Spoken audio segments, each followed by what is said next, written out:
Oh, hi, friends. We are back with another bonus episode. And our normal episode format is that every week we review a horror movie, but we're doing a little break to review 2 episodes at a time of The Haunting of Bly Manor.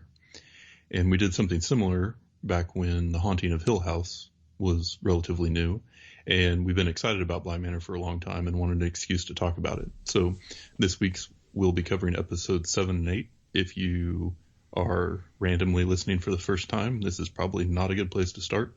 But we've got years of episodes available if you want to go back and listen to a more normal one, or if you want to start at the beginning of the bonus episodes and follow along with us as you watch through Bly Manor, you can do that as well.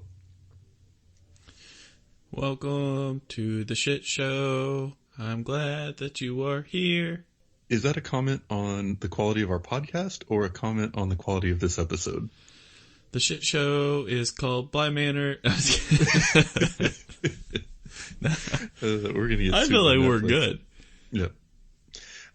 No. So I mentioned before that episode 5 had been my favorite so far in the series. Still is. Yeah, same. So this week we covered episodes 7 and 8. This is off to a great start with my inability to talk, but these I feel like covered a lot of territory fast, and were very much meant to convey important story points. And so it was a lot more linear, and it was a lot more, we just got to get all this stuff set up before the ending. So both episodes almost felt a little rushed to me, but they definitely gave us a lot of information about what was going on and answered a lot of the questions that had been set up over the last few. Yeah.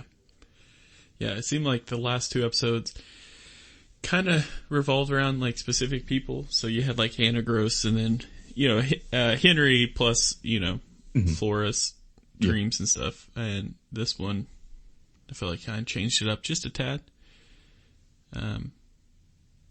There was a lot of stuff kind of going on with this one.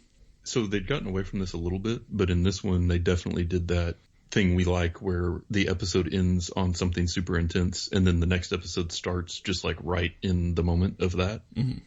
And so in this one, Danny wakes up bound and gagged with the kid standing over her, and they're talking to a ghost, and then Jessel and Quint appear. And Rebecca hears Mrs. Gross talking in another room, but no one else can seem to hear it. And then she seems like almost hypnotized by it, and then kind of walks off in a trance and disappears. And then Peter talks about wanting to make it so Danny can dream hop too. And he makes another comment about there being different keys. And then he hears Mrs. Gross talking and knocking on the door, but nobody else can hear it. And then he freaks out. No one else can hear it. And then he hops to another time place. And so he has a recurring scene that he goes back to in this one that's the same one every time. But what they've changed up is that there's almost like this, some sort of phenomenon that pulls the ghosts in a way that they can't fight. And so I don't really have like a good explanation for it, but I thought it was interesting just from a story perspective that, Peter and Rebecca are here in the present with what's going on, but occasionally something happens that pulls them back into one of their memories, and they don't seem to be able to do anything to avoid that. It makes you kind of wonder if that's like how they're figuring out like what they went through to figure out that they're dead, right? Because, Hannah kind of goes through that same situation. Yeah. Peter's well. It's like, is that what they're kind of going through to figure out something happened to him? I don't know. It's crazy. Yeah, it's really weird. And the memory that Peter keeps getting pulled back to is his mom showing up at his apartment. And it starts with her talking about how she just got out, which makes you think either prison or an asylum, but that she needs a place to go. And, really she doesn't have any options other than the street or going back to his father. And they know no one, would never want that. But she eventually ends up just blackmailing him and saying that she'll tell Mr. Wingrave about his juvenile record if he doesn't give her money, basically. Yeah. So it starts off and you think this is because you already think poorly of Peter, you think that he's like, oh, this jerk won't even like take care of his mom. But then you realize, oh no, she's just trying to extort him. Like she doesn't care about him. Yeah. She's not actually interested in changing her life. She just wants to take money from him because she heard he got some. And that was interesting. And I really liked that they kept going back to that one. And then he has the sort of monologue where he explains what's happening. Yeah.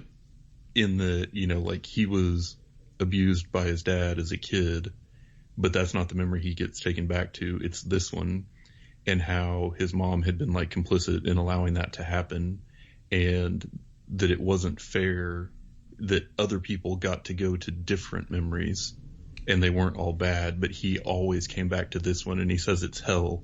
And then the mom says, well, where did you expect to end up? I thought that was like an extremely well written and well delivered scene. Yeah. And it was an interesting concept, right? Because you think about, you have these ghosts and they're being compelled to relive memories on a regular basis. And like the ones that they get to relive seem to vary in what they are based on like the character's actions in life. And so if you think back on like Mrs. Gross, most of the memories that she was going back to were like very positive. And so you think, yeah, well, she was a good person. And then, she gets to remember her times with Owen. That seems to be a big one. Or when Charlotte was really nice to her and stuff. And you think about Flora, and most of her memories were, positive ones with Miss Jessel, who she obviously liked a lot, or her parents. And so just that, I thought, I don't know if this is going to play at all into the larger story, but I did think that was an interesting concept and an interesting like wrinkle to the ghost experience. Yeah, and you also have in this episode like Jamie really stepping up and trying to help Jessel after Peter leaves, or what they think he leaves. Like you see her really trying to like help out, and you think she's getting pretty far with it, and then Peter shows back up, and kind of shows her what can happen or what can go down. It was also a little heartbreaking because in this episode, you see what happens to Jessel. Yes. And, Peter grabs her by the throat, or Peter basically like takes over her body and walks into the lake. And you have like, with that tied to it, you have her, like you see the difference between like when Peter, I think, found out that he was dead to compare to with Jessel. Like the narrator says like he had spent most of his life alone. Like he can't stand to do it again, or stand the rest of his life alone or whatever, which is why he got, did that to Jessel. But then you have Jessel who has like the immediate remorse and hatred for what happened, which I think will come into play in the long run.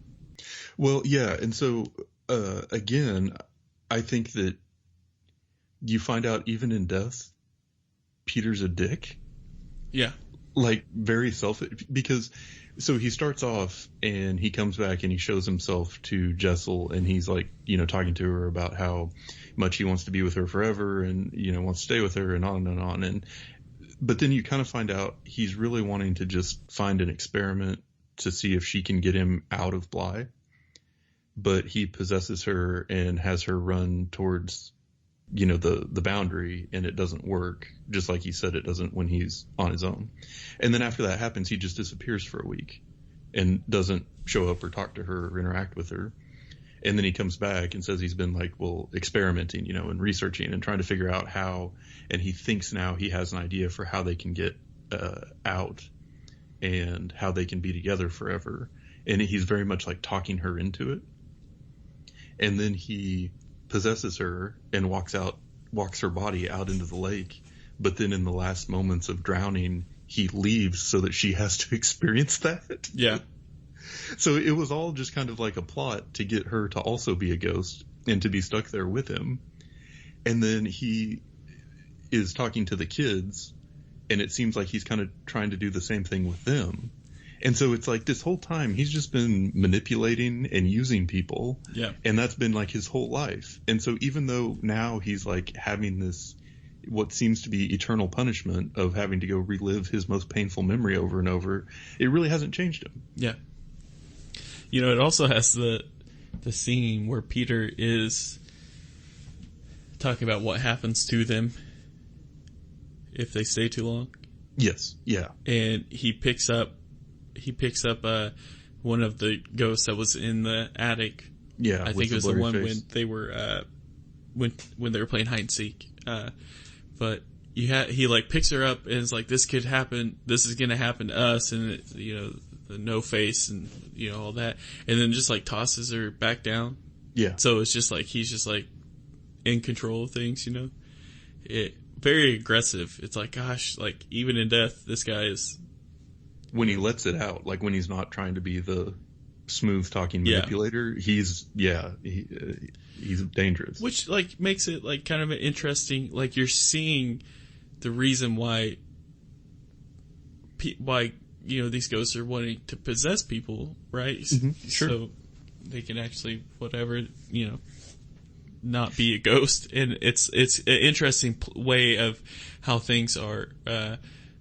Interesting look at like possession movies, where like you always just know like this. This demon's trying to possess her, but doesn't necessarily say why, or you don't really know anything about the demon until the end or whatever. This is like, oh, well, we know why he wants to get the hell out of there. Yeah, so after all kind of the backstory between them and those explanations and stuff, the episode kind of culminates with Peter and Jessel back in the storage room. He possesses Miles and keeps him from letting Danny go. And then they're talking to the kids about needing to do the thing that they've been talking about. And the kids are kind of saying, not yet. And, Rebecca is thinking, well, maybe we just kind of don't rush things. And that's when Peter really freaks out and picks up the ghost with the blurred face and says that he doesn't want that to happen to them, and that he needs help from the kids to not become like that. But he's also sold him this story about how when the kids do whatever it is that they're trying to get them to do, they'll be tucked away with their parents. And since their parents died elsewhere, they're not tied to Bly Manor, so they won't fade away.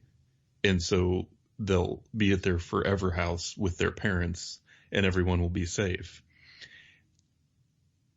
And that seems like really terrible and manipulative. 100%. You know what I mean? Like, that's because I don't think he could know any of that for sure. Yeah. And I think he's just trying to kill those children. And that's awful. Oh yeah, I think that's the case 100%. Otherwise you'd see the ghosts of them, at the house somehow, I feel like Miles or Floor would have seen it. And if that were the case, then I'm sure they would have probably been a little okay with it, because they have the actual fulfillment of seeing the parents. But yeah, that guy's. Yeah, that was the thing, is like they try to make you feel a little sorry for him with the dealing with the mom and stuff, but you're like, no. Yeah, he's getting what he deserved. Yeah. But then they possess the kids. Quint, as Miles, goes downstairs and takes Gross on a walk and shows her own corpse in the well. Yeah. And he has that he talks about how it's been really frustrating to him to see her just kind of continue to go through her life. And he talks about her being like Wile E. Coyote, where he's running and then runs out over the canyon and doesn't actually start falling till he looks down and realizes he's not on the ground anymore. Yeah. And he's ready to do the same thing to her, which again, like, dick, man, like I hate him. And so he makes her look down the well at her own corpse, and then she flashes back to the scene with Owen's interview again, and so presumably she's now less in the world or more aware of her ghostliness or something. So that gives a little more light. And I'd asked last time if you thought she was being possessed and that's why she was going through the memories. I think it was just she was in like a weird state of being dead but not fully acknowledging it, a ghost yet. Yeah, I think that's what it was. When she saw it, she acknowledged, like, oh, she is dead. Yeah. Which, explains why. I do have a question for you, though. Yeah. And I hate it when I see stuff like this because I can't unsee it. She was totally looking down that well when Danny arrived. Yeah. Yeah. So if the thing that made her like fully embraced the ghostliness with seeing her own corpse, that should have already happened, right? Yeah, I think so. You know, she could have also had a memory at that time of, I don't know. Hell, I don't know. But yes, you're right. Is the thing. Yep. That as soon as I actually woke up this morning thinking about that. Thanks for ruining this for me. A little about my brain, yeah. But yeah. It was like, that was a bummer too. Like, yet again, it's like, he didn't have to do that. Right. He was just being a bean. Yeah. It's just like, hey man, you're being a real jerk right now. Yeah. But yeah, it was kind of sad. I mean, also this was the episode that had where Peter possesses Jessel, and she takes off running to see if they can get out of there, and he can only make it as far as the property, and then like he literally like falls out of her, which I honestly kind of thought was gonna tie in. Like when I was watching this, I thought it was gonna tie in to like with Danny being kidnapped or something, like somehow tie into that, where it was gonna grab the kids even if they were possessed and make it across or something. Kind of a prediction. No, that's a good one. Yeah. So there was the twist in this one where it turns out Flora was only pretending. Yeah. And Jessel didn't really like take her over. And so they free Danny and tell her to take Flora and run. And that was such a nice, because you have this whole Peter manipulating and killing and getting what he wants and ruining people through the whole episode. And then finally at the end there, you have someone who like did the right thing and like saved the kid. And that was just like it was like a relief, a contrast. And so my question is, not having Flora, what will that do to whatever Peter's plan is for how he's going to get him out of there? But two, what was that plan in general? Just like overall, I think that's the big question that we had last time is, what are Peter and Jessel trying to accomplish by possessing the children? And I think we're getting a lot closer to an answer on that. Yeah. So. Well, we got to. We only have 2 episodes left. Yeah. At this point. Yeah. But then the big or the big like, because they keep doing this where you have like sort of the non-horror kind of drama-ish episode with the big horror scene at the end to keep you involved for next week, is the Lady of the Lake grabs Danny and pulls her into the water, and it fades to black. So just as you think Danny is about to save Flora and run away from Quint, the Lady of the Lake gets her and drags her down. So I thought that was a good ending, but it's like, damn, is anybody going to be alive at the end of this thing? Well, she starts dragging Danny towards the water, but not in the water. Yeah. So I think something's still going to stop it, but I don't know what. Yeah. But yeah, so I guess my remaining questions on this one are like, how are Owen and Jamie tied into all this? Are they just like unaware that there are ghosts in the house? And then what happens with Danny and what's Peter's plan? I mean, I kind of feel like a lot of our predictions and questions and stuff from previous episodes have all been just kind of addressed at this point. So I'm curious to see kind of where things go in the conclusion. Yeah, I think as far as if we're basing this off of eating, at least we know that Jamie's ate, so she's alive. Yeah. I would think, but the question for me is Owen. Yeah. So, and the narrator. Well, yeah, but Owen and Jamie go to the funeral of Owen's mom, so they were able to. Leave. Yeah. Yeah, but I did want to come back after this episode to your comment from last time about how could Peter have influenced Miles? Yeah. When he was away at school, and I think that's a legit good question. Yeah. Well, I think at that point it is just a influence. So it was just like he had spent enough time with Peter talking to him to think like Peter? Yeah. Okay. Or that he had been possessed enough, Mm-hmm. Now, I think that may have been like fabricated, whereas like Flora was doing fine, but Jessel, took over and wrote the note, and they sent it to get him back for whatever Peter's plan is. Yeah, that's a great call. Yeah. Well so done. I think it was a manipulation thing, but yeah. Yeah. So episode 8 yep.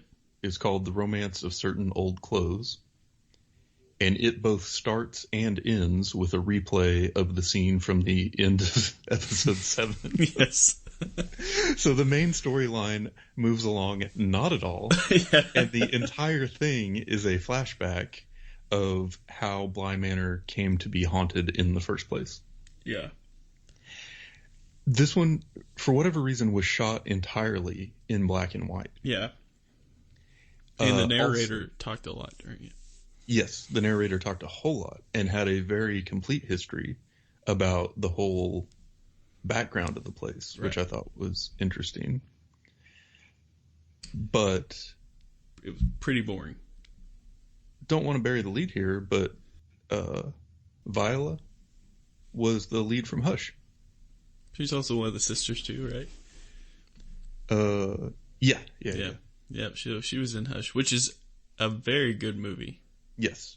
That was one that we did a long time ago. Yeah. And I kept thinking, like, I know her from something other than Hill House. Yeah. And then I looked at it, and yeah, she was in Hush. So if you haven't seen that movie, go watch it because it's good. But yeah, so this episode was shot all in black and white. Yeah. It didn't really do anything crazy from a, jumping between times perspective. It was like a very linear episode, just telling the story of the two Bly daughters, the two daughters of the man who owned Bly Manor, who was rich, and then he died, didn't have a son.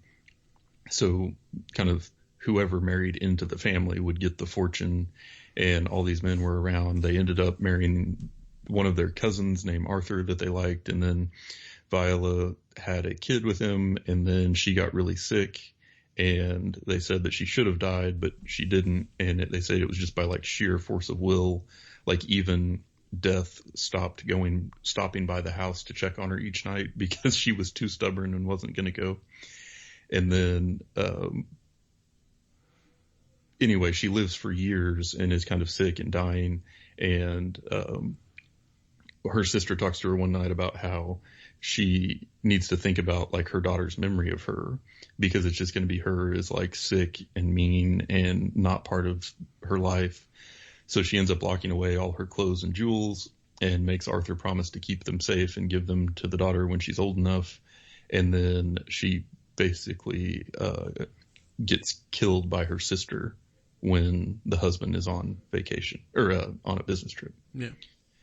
So then the husband ends up marrying the sister. His business ventures go sour, loses all his money. The sister wants to sell all of Viola's jewels and clothes, but the husband won't do it because he promised her he'd save it for the daughter.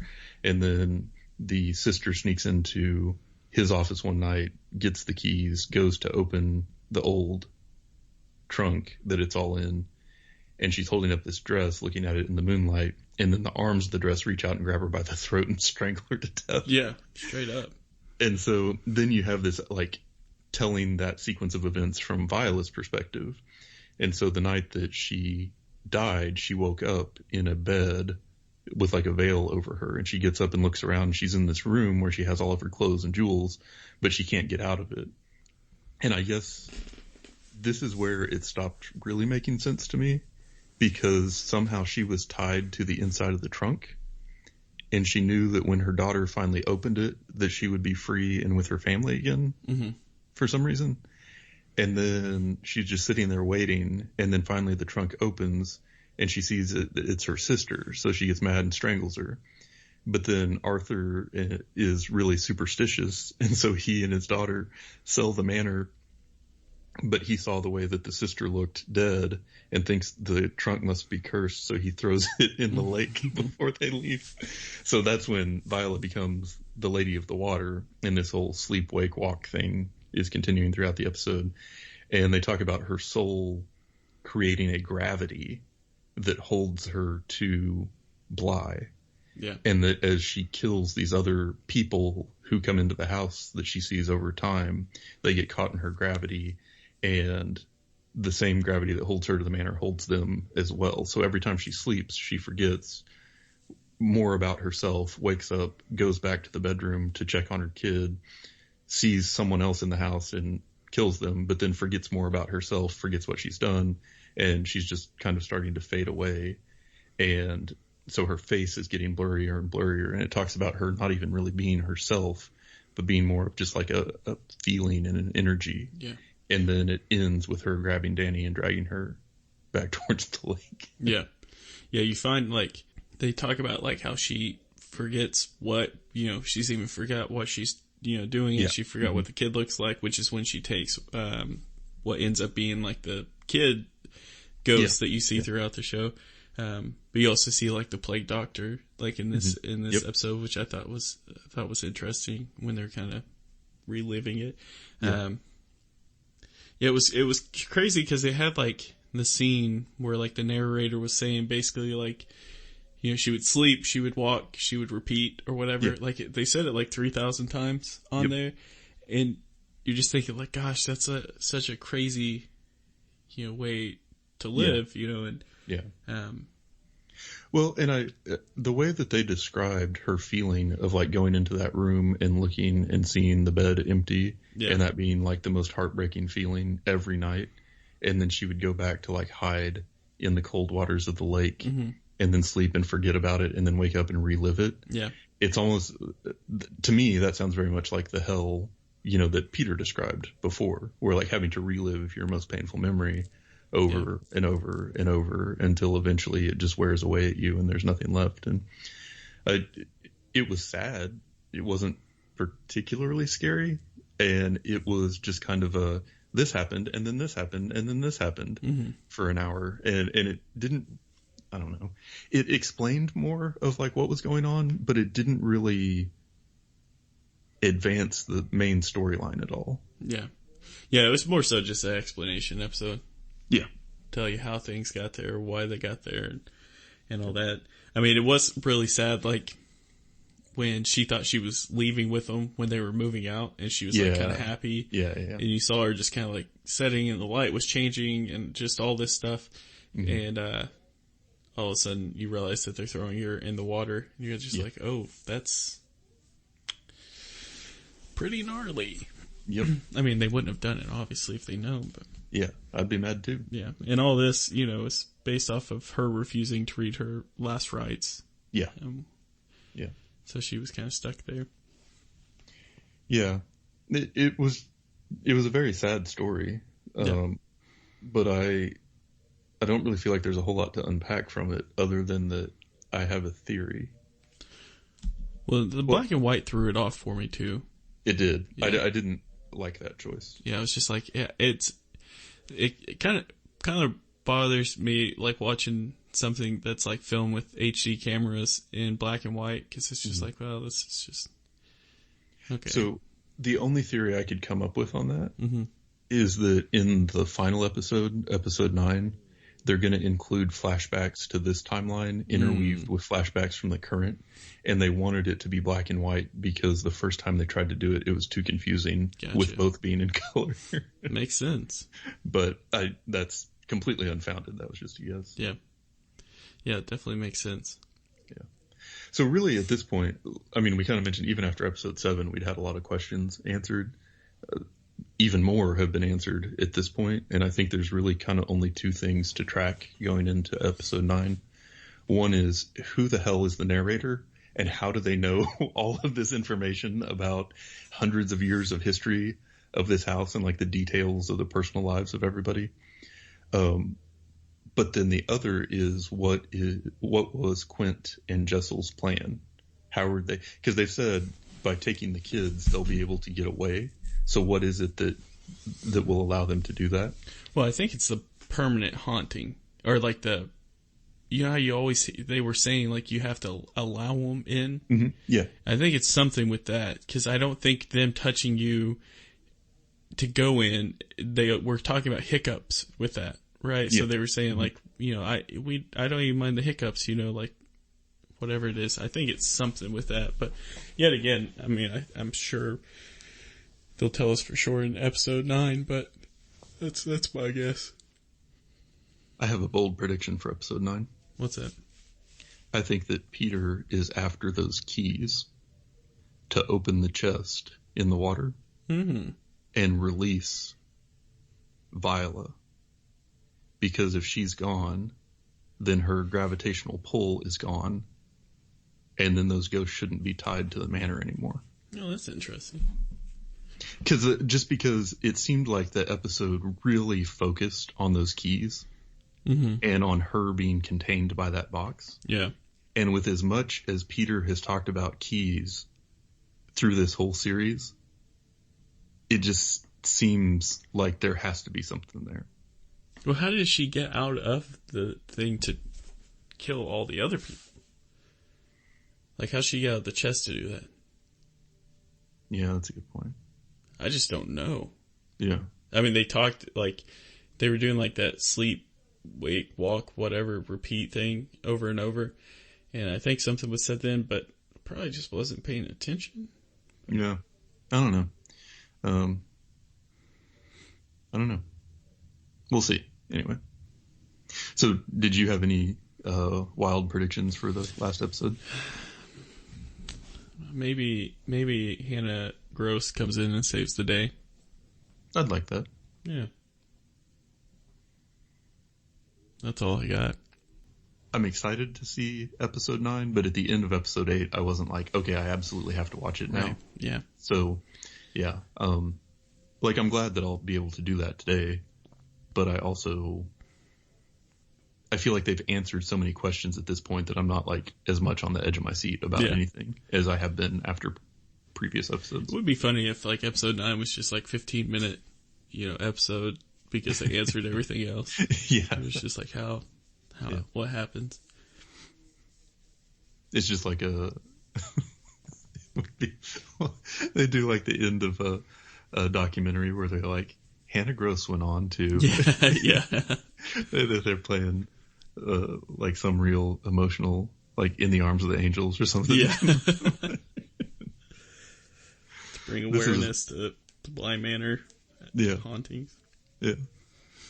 But anyway, so yeah, we'll be back with one more of these bonus episodes to talk about the grand finale and kind of our general thoughts and takeaways from the series on the whole, and then we will be back to our regularly scheduled format. Yeah. Can be good. I'm pumped about it. Like you said, at least we get to watch it. Mm-hmm.